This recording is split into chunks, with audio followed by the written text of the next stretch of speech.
Guys, it is very rare to see a footage from Eddie Bravo training in his academy, so this will be very interesting. And there is not many people who have style like this, like playing quarter guard and going into coyote guard and getting reversals just by controlling their ankle. And in my opinion, this is a very nice guard to master. But in the gi, it is much better than in the no gi because it is so much more slippery in the no gi. So AD Bravo is using the pants, and those gi pants help him have a friction. So it is much easier to hold the ankles and the half guard of his opponent. And also, we will see a lot of these positions in combination with the lockdown. Also, how he's managing to always get the underhook. If you watch the left arm of Eddie Bravo here, like he's one of the best at getting that underhook from these positions. Yeah, he got the underhook here, you see. Straight away building up. Watch this throwaway, this underhook throwaway from him. Straight away on a double leg and taking him down. Yeah, that was amazing. Like, it is amazing guard because when you sweep, you end up in positions like this. Straight away into side control, or you force the person to go into turtle, or you force chest to chest half guard, and then you smash them from there and go into mount or side control. But it is amazing this like guard for like sweeping and entering into good positions to pass straight away. This opponent is going into a single leg from turtle. Let's see if he'll manage to get it. Eddie Bravo is trying to go behind the elbows of this guy, but he's not managing to do so. The left arm of his is into underhook, so maybe he will try to push. Yeah, he's trying to push him straight into supine. Let's see if he'll manage to get something here. Maybe he was looking for a guillotine, but it did not work. But you can see how dangerous this guard can be, because it is similar to the style of Adam Rodzinski when he uses the butterfly in the gi. When he sweeps straight into chest-to-chest half guard or straight into mount. So that is like very interesting how Eddie Bravo is using a similar strategy. But also this guard is very uncomfortable because you will get like your face cross-faced all the time. You will get flattened and you will need to use force to recenter, re-guard with the opponent and also re-catch their ankle. Pay attention to that ankle control of Eddie Bravo. Always trying to move the opponent, but always also catching those underhooks. Now he has double underhook control. This will be very interesting to see what he will do from here. Maybe he will put the butterfly hooks in and try to sweep with these like double underhooks. Yeah, he's trying to extend the legs of the opponent so he can put the butterfly hooks, I think. But he gave up. Maybe going into high guard. The opponent is very low, so maybe going into high guard it will be hard for Eddie Bravo. Maybe if he tries to posture up a little bit, this opponent will be like easier. But let's see. Maybe Eddie Bravo will transition into something like high guard, which I don't think that will happen, but maybe underhooking the legs of the opponent. Let's see. Roberto Jimenez from here, he takes the back with those like double underhooks. Also, Mika Galvao is very good at taking the back from this position with those double underhooks, which is not an easy task. But it is Eddie Bravo. Yeah, he's trying to put the butterfly hook in, extending the opponent. Yeah, this should be like a sweep, but the opponent is defending very good. So Eddie Bravo trying to take the back. Maybe arm triangle from here. Oh my god, transitioning to the arm. Let's see, going belly down to finish it. I would like to see Eddie Bravo go and try to reverse the opponent, so the opponent is flat on his shoulders, instead of trying to finish from this position. Yeah, maybe trying to roll him through, but he's still, yeah, this is maybe better, let's see. Oh my god, jumping over him. Yeah, this will be hard for Eddie Bravo to finish. I don't think he will finish, yeah. And now he got mounted. Yeah, you cannot let people be on top of you like that. If you finish the armbar fast, okay, but like try to readjust and like sweep them with the armbar and then finish it when they're like flat on their shoulders. And because he failed with a belly down armbar, now he's in a worse position that he was before this. Also, he wasted so much energy. But knowing Eddie Bravo, he will escape this position, yeah, straight away into a lockdown. Watch how he's capturing that underhook. It is amazing to watch. Also, how he's like high with it. Like he's not holding down unless he's trying to like get up on an elbow. And that is the time that he's using a low underhook, like hugging the waist of the opponent. Not always, but sometimes. But he has double underhooks again here. Let's see, I would like to see like deep half guard from Eddie Bravo. I have not seen it from him for a long time, but he is very good at it. Very good at it. But he's mostly using the double underhooks using the lockdown, trying to move the opponent. Yeah, maybe this guy is trying to backstep here, and I think Eddie Bravo is waiting just for that. Yeah, you see he's waiting for that backstep from the opponent. Yeah, he goes for the backstep, and now Eddie Bravo again trying to capture the knee line of the opponent, the double knee line. And this is a similar position that Leandro Lo used to do in the gi. And it is called a mermaid sweep. It is very effective if you get the timing right. But they ended up in close guard here. Again, double underhooks control for Eddie Bravo. Yeah, he's relentless with this. I don't know how he's squeezing for such a long time. But also he's using ace grip, which is comfortable. And he can control this position for such a long time. Again, using that butterfly hook. Yeah, it is very interesting how he's not managing to reverse this guy. Because it looks like he can set up a reversal. Just like a butterfly sweep with those underhooks. Because the opponent is very extended from this position.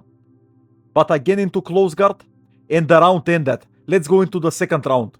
And I absolutely love his style of jiu-jitsu. It is very isometric squeezing type of style. So he's not wasting energy, and also he can do it with everybody.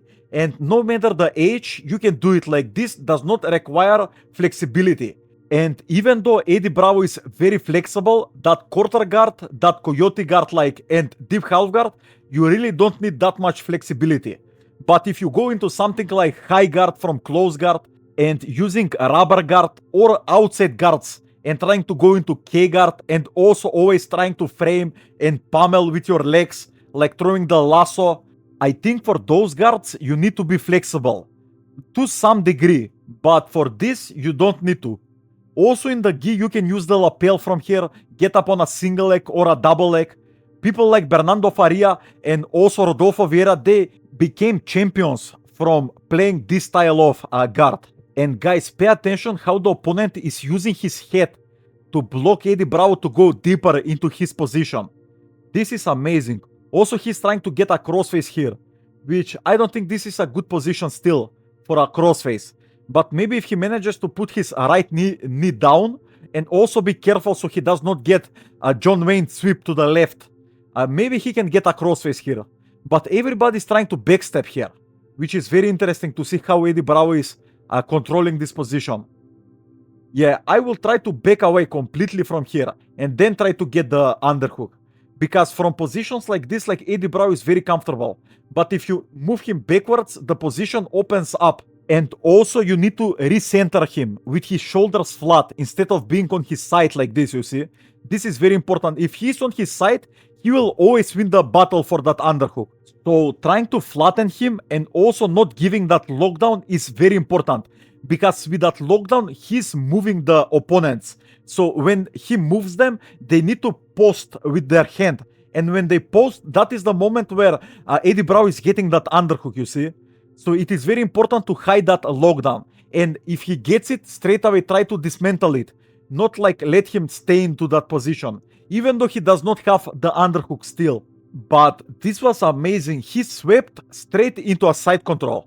Let's see if he'll manage to take the back from here. But in my opinion, he's just trying to control the opponent and also put him down into side control again. Yeah, he's just trying to put him into side control. This is very nice because at that age, you don't want to take the back with the hooks and then you slip and fall down and you need to play guard again. So just staying into side control, I think this is like a good idea from Eddie Bravo. Now he tried to take the back, but you see now he ended up on bottom again.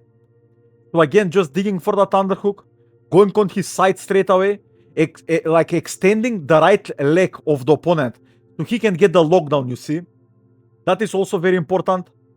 Let's see, pay attention to the left arm of Eddie Bravo. Always ready to get that underhook, always. That is so important from this position. And the opponent is very stuck from here. Also, Eddie Bravo can go into a tilt sweep to the left.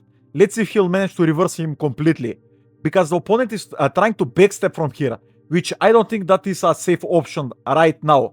Because he is very much stuck. Yeah, he's trying to backstep, you see. But Eddie Bravo was timing that backstep. But it did not work. The opponent went back.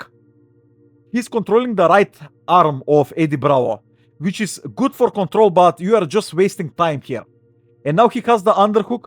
but Eddie Bravo completely recovering into omoplata. Let's see if he'll sweep from here, or try to finish the omoplata. Yeah, he's going for a sweep. Let's see if he'll manage to control the sweep.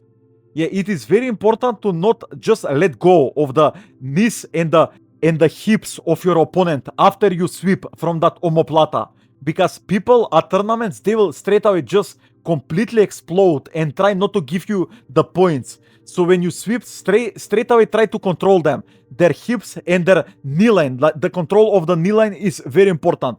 Of the bottom leg, this is very important because the bottom leg is the leg that will high stop if they try to escape. So you need to control that leg for sure. And again, the same sweep, you see.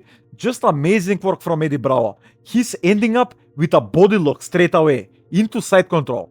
Yeah, this opponent is trying to go on his elbow, but he's not trying to use those butterfly hooks to go into inside position.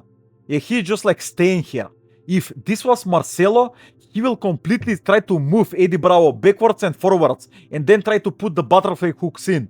Just one hook so he can extend the body of Eddie Bravo and regain his guard. Also, he can do shoulder roll from here and completely reverse Eddie Bravo. If this was Marcelo, of course.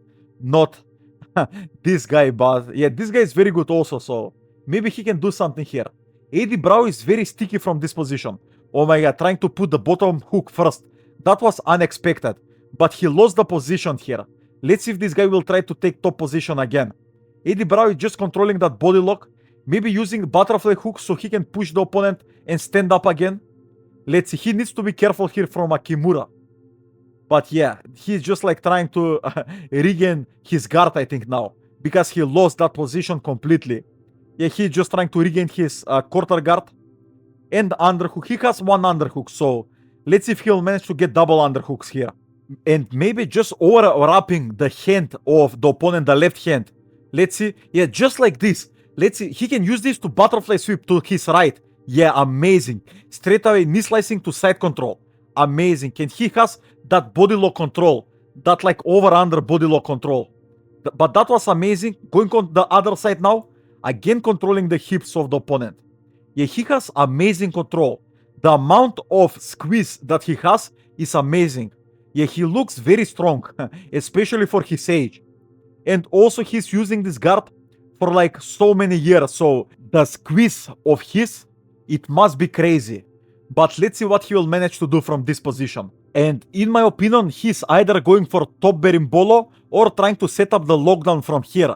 And then go on a calf slicer or take the back. Because it looks like he's not like going for mount. But who knows? Let's see, it is Eddie Bravo after all.